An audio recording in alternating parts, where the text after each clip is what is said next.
नमस्कार साथियों, क्या आप जानते हैं कि जब दर्द किसी और का होता है तो दुनिया नसीहत बड़ा अच्छा देती है। इस दुनिया में दो चीज़ें कभी नहीं रुकती साथियों, एक तो वक्त है और दूसरी हमारी बातें। और सबसे दिलचस्प बात क्या है जानते हैं? जब वक्त किसी और पर बीत रहा होता है तो दुनिया की जुबान अचानक दार्शनिक फिलोसफिकल बन जाती है। क्योंकि जब दर्द किसी और का होता है तो ये जो दुनिया है ना, नसीहतें बहुत अच्छी देती है। कभी किसी माँ के आंसू देखकर किसी ने कहा सब भगवान की मर्जी है। कभी किसी बेरोजगार नौजवान को देखकर कहा कोशिश करते रहो, सब ठीक हो जाएगा। कभी किसी टूटी हुई रिश्ते वाली औरत से कहा गया कि समय सब ठीक कर देता है। पर क्या किसी ने पूछा कि उस समय दिल पर क्या बीतता है? क्या किसी ने यह सोचा कि नसीहत से ज्यादा जरूरत साथ की होती है? यह वीडियो साथियों सिर्फ एक विषय पर मैं नहीं बनाया हूं, यह हमारे समाज के उस वास्तविक आईने की बात है जहां हर कोई सलाहकार बन जाता है, एडवाइजर बन जाता है, कंसल्टेंट बन जाता है, पर संवेदनशील सेंसिटिव बनना भूल जाते हैं हम। क्योंकि नसीहत देना आसान है, वहीं महसूस करना मुश्किल है। जब कोई अपने दर्द में जल रहा होता है तो दुनिया के पास हमेशा शब्दों की ठंडक तैयार रहती है। लोग कहते हैं धैर्य रखो, समय के साथ सब ठीक हो जाएगा। पर साथियों, क्या कभी सोचा है कि जिसके अंदर तूफान चल रहा हो उसे धैर्य का लेक्चर नहीं, सिर्फ एक सच्चे कंधे की जरूरत होती है। नसीहत कब अच्छी लगती है जानते हैं? जब वो अनुभव एक्सपीरियंस से निकलती हो, न कि अहंकार से, ईगो से। दुनिया के ज्यादातर लोग आज क्या करते हैं? सलाह इसलिए देते हैं क्योंकि उन्हें लगता है मैं ज्यादा जानता हूं। पर सच्चाई कुछ अलग है। जो सच में जानता वो कभी ज्यादा बोलता नहीं, वो सुनता है, समझता है, महसूस करता है। क्योंकि उसे मालूम है दर्द शब्द से नहीं, मौन से समझा जाता है। और जब तक ये जख्म हमारे अपने नहीं होते, दर्द की गहराई समझ नहीं आती साथियों। किसी के जाने पर कहना आसान है, जीवन चलता रहता है, पर वो जानता है कि उसके लिए जीवन वहीं ठहर जाता है। दुनिया मौत पर शोक नहीं मनाती, वो शोक का अभिनय, ड्रामा ऑफ सिंपैथी करती है। क्योंकि किसी और के आंसू पर कुछ पल रुकना हमारी आदत नहीं रही। हमारी संवेदनाएं सोशल मीडिया के इमोजी बनकर रह गई है। हम बस रिप लिख देते हैं, ओम शांति लिख देते हैं, श्रद्धांजलि लिख देते हैं, stay strong, everything will be fine, like this narrative हम लोग लिखते हैं। पर क्या इन शब्दों में सचमुच वो सच्चाई है जो एक टूटे हुए दिल को चाहिए? कभी किसी अनाथ बच्चे के सिर पर हाथ रखकर देखिए, कभी किसी असफल विद्यार्थी के कंधे पर बैठकर उसकी चुप्पी सुनिए। तब आपको महसूस होगा कि नसीहतें नहीं, ममत्व की छाया, कंपैशन ज्यादा असर करती है। और लोग सलाह क्यों देते हैं जानते हैं? क्योंकि उन्हें डर नहीं होता। वो खुद संकट क्राइसिस में नहीं होते, वो डर के बिना बोल सकते हैं। उन्हें नहीं पता कि किसी असली दर्द की कांपती सांसें कैसी होती है। इसीलिए वो कहते हैं डरना मत, सब ठीक हो जाएगा। पर जिसने आग में चलकर देखा है वो जानता है कि सब ठीक हो जाएगा कहना आसान है, पर उस सब तक पहुंचना बहुत कठिन होता है। नसीहतें देने वाले लोग प्रायः भावनात्मक दूरी, इमोशनल डिस्टेंस से बोलते हैं। वो आपके हालात को डाटा की तरह देखते हैं, दिल की तरह नहीं। कभी कभी इंसान को समाधान नहीं, समझ चाहिए होती है। क्योंकि हर समस्या का हल किताबों में नहीं मिलेगी, कंधों पर रखे हाथों में होता है साथियों। जब दर्द अपना होता है ना, तब शब्द बदल जाते हैं। और दर्द का असली मतलब तभी समझ में आता है जब वही दर्द हमारे अपने घर में उतर आता है। जिसने कभी किसी को खोया नहीं वो सांत्वना देता है, और जिसने खोया है वो सिर्फ गले लगाता है। यह फर्क बहुत गहरा है। पहला शब्दों से दिलासा दिलाता है, दूसरा मौन से सुकून देता है। किसी बच्चे की मौत पर बाहर वाला कहता है भगवान की इच्छा थी, पर मां सोचती है अगर भगवान होता तो मेरा बच्चा क्यों ले गया। इसलिए दुनिया का दर्शन उस वक्त तक सीमित है जब तक दर्द किसी और का है।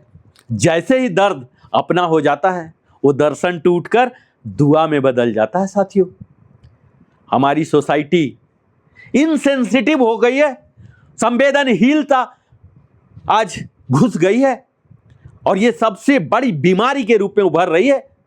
आज की दुनिया में भावनाएं थ्योरी बन चुकी है, एक सिद्धांत दर्शन के रूप में हो गई है। हम एम्पैथी शब्द का मतलब जानते हैं पर उसे जीना भूल गए हैं। हमने यह मान लिया कि सलाह देना ही मदद है, पर असल मदद तब होती है जब आप किसी की जगह खुद को महसूस कर सकें। क्योंकि अगर किसी का दर्द देखकर भी आपके दिल में लहर ना उठे तो समझ लीजिए आप इंसान हैं, पर इंसानियत सो चुकी है। किसी रोते हुए व्यक्ति को देखकर हम कहते हैं मत रो, पर क्या आंसू गिरने से रोक देना ही ताकत नहीं? ताकत तब है जब आप कहें रो लो, मैं हूं ना। यह वो वाक्य है जो किसी मनोवैज्ञानिक किताब में नहीं मिलेगा साथियों, पर किसी टूटे दिल को जोड़ सकता है। और जानते हैं, नसीहत तब काम करती है जब दिल से दी जाए। नसीहत हमेशा बुरी नहीं होती, पर बुराई तब होती है जब वह सहानुभूति के बिना दी जाए। अगर किसी को सलाह देनी ही है तो पहले उसका दर्द सुनिए। भगवान श्री कृष्ण ने 2 अध्याय में सर्वश्रेष्ठ धनुर्धर अर्जुन का सुने थे। वो पहला श्लोक से ही दर्शन दे सकते थे, शिक्षा दे सकते थे, पर 2 अध्याय उन्होंने सिर्फ सुनते रहे, सुनते रहे, सुनते रहे। उनके सारे भ्रम को एक एक कर ध्वस्त करने का मौका दिए। जानते हैं, सलाह उस मिट्टी से निकलनी चाहिए जहां आपने खुद कोई दर्द झेला हो। और रामायण की मैं बात करूं अगर, तो इसमें सीता हरण के बाद जब राम रो रहे थे, स्वयं भगवान रो रहे हैं, तब लक्ष्मण ने कोई नसीहत नहीं दी। उन्होंने बस कहा भैया मैं आपके साथ हूं। यह साथ ही वह ऊर्जा बना जिसने भगवान श्री राम को रावण पर विजय दिलाई।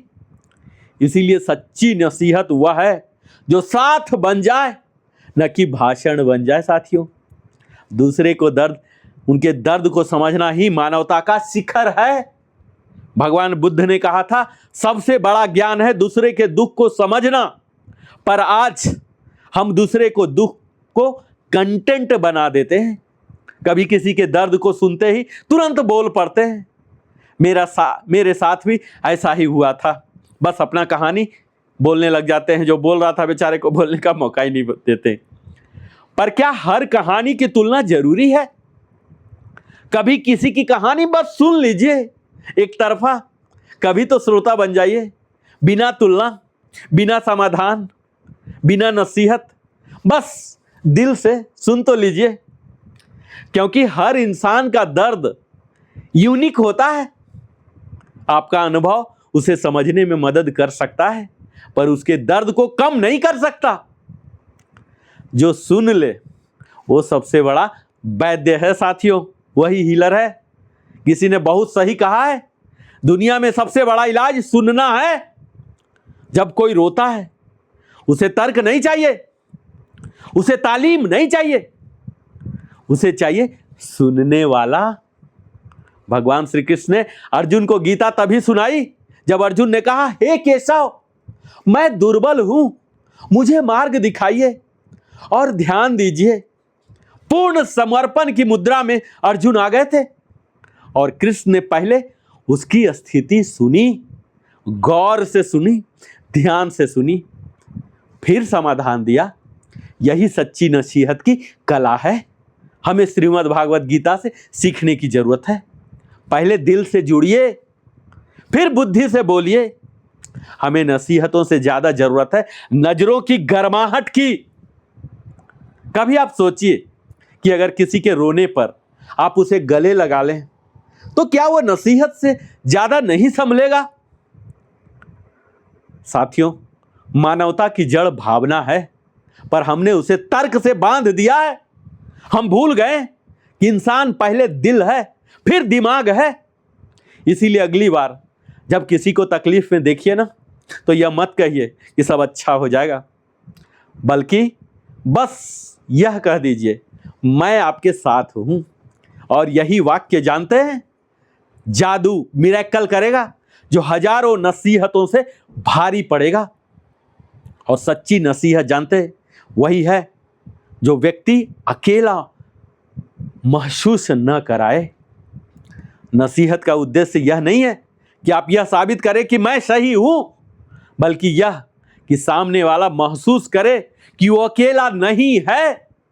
महात्मा गांधी ने कहा था, किसी का दुख बांटना सबसे बड़ा धर्म है, क्योंकि दुख बांटने से कम होता है और नसीहत से बढ़ भी सकता है। साथियों, इसीलिए दुनिया को आज सलाह देने वाले नहीं, सुनने वाले दिल चाहिए। जब दर्द किसी और का होता है ना, तो हम जल्दी ही दार्शनिक बन जाते हैं, और जब वही दर्द हमारे दरवाजे पर दस्तक देता है तो हमारी सारी फिलॉसफी ढह जाती है। इसीलिए मैं कहता हूं, नरेंद्र कुमार वेलनेस कंसल्टेंट, अगर आपने लिविंग हैप्पीली में अभी तक हमारे चैनल को सब्सक्राइब नहीं किया है, सब्सक्राइब कीजिए, बेल आइकन पुश कीजिए, लाइक कीजिए, सगे संबंधियों के साथ भी साझा कीजिए। और ये नसीहत तब तक अधूरी है साथियों, जब तक उसमें संवेदना का ताप नहीं है। दुनिया को आपकी अक्ल नहीं, आपकी आंच चाहिए, वो गर्माहट जो किसी टूटे इंसान को जोड़ सके। अगली बार जब आप किसी को दर्द में देखें तो शब्द का बोझ मत डालिए, बस उसकी चुप्पी में कुछ पल रुक जाइए, क्योंकि जानते हैं, कभी कभी नहीं, सदैव ये जो मौन है ना, नसीहत से ज्यादा बोलता है। और ये नसीहत जानते हैं, तब सुंदर लगती है जब वो दिल से निकले, और दिल तब सुंदर बनता है जब उसमें संवेदना हो। आप सभी दर्शक गण को मैं नरेंद्र कुमार वेलनेस कंसल्टेंट हृदय की गहराई से आभार प्रकट करता हूं। और अगर यह वीडियो आपके दिल को छू गया हो तो अवश्य लाइक करें और यह लिखें कि आई एम नाउ सेंसिटिव। नसीहत नहीं, संवेदना बांटना है। बहुत बहुत धन्यवाद। तब तक मैं फिर से मिलता हूं। जय हिंद, जय भारत, वंदे मातरम, जय श्री कृष्ण।